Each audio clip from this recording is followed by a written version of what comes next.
পাওয়ার, ওমরের পাওয়ার এত বেশি বেড়ে গেল।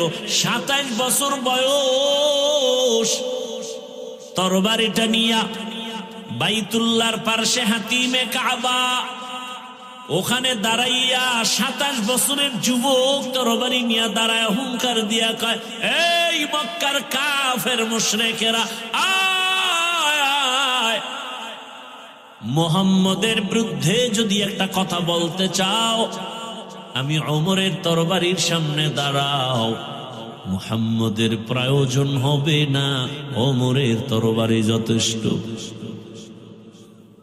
ও আমার বাবারা, বৃদ্ধ বাবাজিরা, ও যুবকেরা, পর্দার আড়ালের মা বোনেরা, 27 বছরের যুবকের হুঙ্কারে মক্কা কাঁপতেছে, বেঈমানের হৃৎপিণ্ড কম্পন শুরু হয়ে গেল।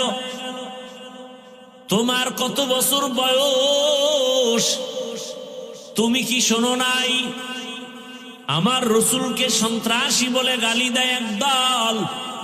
তুমি কি শোনো নাই এ জমিনে কাদিয়ানী নামের আল্লাহর বান্দারা আমার রসুলকে শেষ নবী মানে না? তুমি কি শোনো নাই আমার নবীর ছবি অঙ্কন করে ব্যঙ্গ করে? তোমার অন্তরে যদি কম্পন হইতো, প্রতিবাদের রাস্তায় নেমে যাইতা আর একা একা তওবা করতা। বেঈমানেরা নবীরে গালি দিলে মনে সহ্য হয় না, আমি নবীর আশিক হইয়া দাড়ি কেটে রসুলকে কেমনে কষ্ট দেই। তুমি আশিক, তুমি ভণ্ড,